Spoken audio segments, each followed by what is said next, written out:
Kepolisian daerah Jawa Barat mendalami dugaan kelalaian dalam insiden longsor tambang galian C di Gunung Kuda Cirebon yang mengakibatkan belasan korban jiwa. Apa saja yang diselidiki oleh polisi? Kami akan bahas bersama dengan Kabid Humas Polda Jabar, Kombes Hendra Rohmawan. Pak Hendra, selamat petang. Pak Hendra, pertanyaan pertama saya, 11 orang masih dinyatakan hilang. Proses evakuasi sejauh ini sudah sampai mana, Pak? Baik, dengan Mas apa nih? Dengan Dipo, Pak, di studio.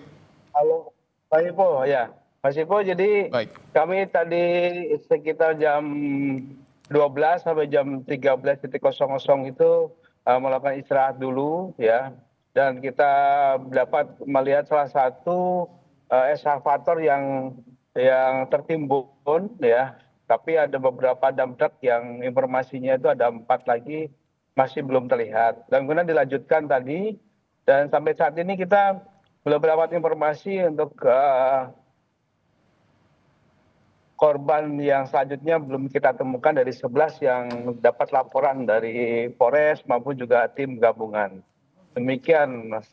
Sejauh ini proses evakuasi ada kendala, Pak?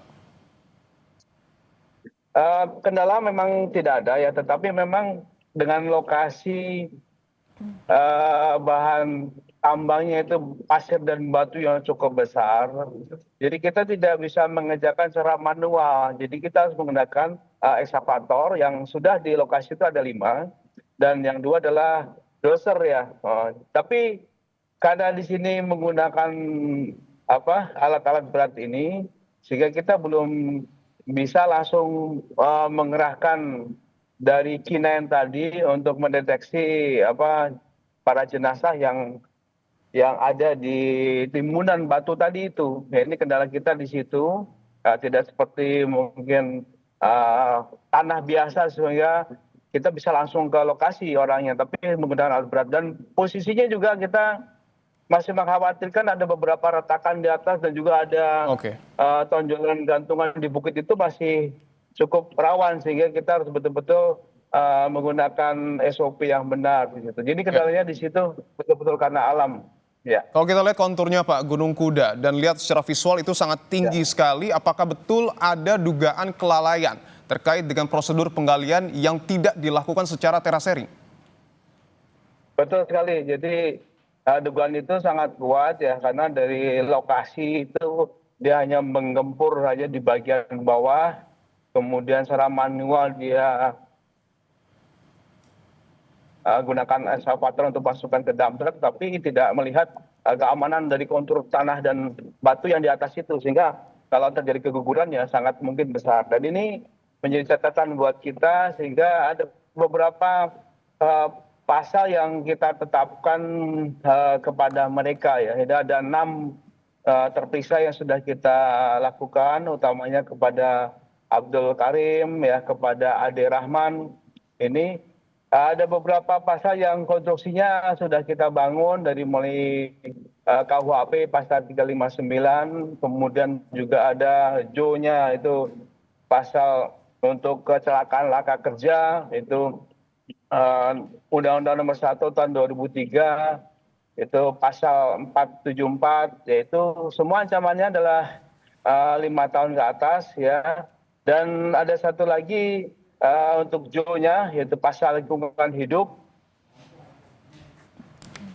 itu di pasal 98, yang apabila ada kelalaian mengakibatkan meninggal dunia, di ayat 3-nya itu bisa mencapai 15 tahun. Inilah konstruksi hukum yang kita alokasikan kepada musibah kecelakaan tambang ini. Demikian. Saya ingin tegaskan lagi Pak Hendra, bahwa tadi Bapak menyebutkan ada 6 orang yang sudah dilakukan pemeriksaan. 6 orang ini bisa dijelaskan secara detail siapa saja dan dari pihak mana saja, Pak?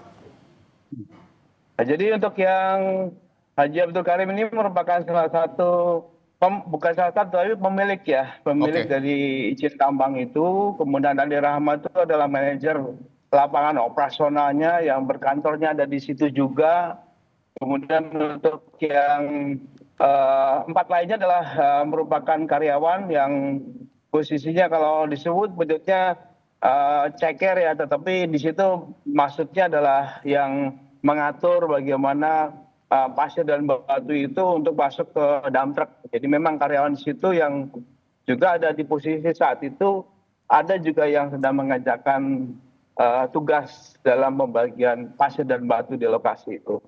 Baik, tentu galian tambang ini tidak akan berjalan tanpa izin, Pak. Apakah kemudian pihak yang diduga memberikan izin, mungkin dalam hal ini adalah pemerintah daerah, juga akan turut diperiksa, Pak? Ya tentu saja keterkaitan itu ada ya, dan memang saat ini kita diberikan temuan bahwa untuk legalitasnya memang masih aktif ya. Tadi disampaikan sebelumnya juga itu berakhir pada tanggal 5 November tahun 2025, tetapi dengan adanya kejadian yang seperti ini oleh Pak Gubernur juga sudah dicabut, dan kita sudah lakukan polisen tadi di lokasi untuk mendukung keamanan, karena dari beberapa lokasi yang kita udah batasi itu masyarakat juga masih banyak yang ingin masuk. Mungkin di samping itu ada keluarga korban juga, tetapi sudah kita lokisir dengan baik. Oke, Demikian. penetapan tersangkanya kapan, Pak Indra? Ini tadi kami terakhir sebelum kembali ini sudah digelar dan dihadiri oleh Pak Dirkrimsus ya. Oke. Kemudian ada dari Kasatserse, Kabitumas dan juga Kapolres yang telah mendampingi Pak Kapolda, dan tadi akan ditetapkan untuk keputusannya setelah rapat, mungkin dalam waktu dekat ini ya. Baik, kita tunggu proses hukum yang masih dilakukan oleh Polda Jabar. Terima kasih Kabid Humas Polda Jabar, Kombes Hendra Rohmawan atas waktunya. Sehat-sehat selalu, Bapak.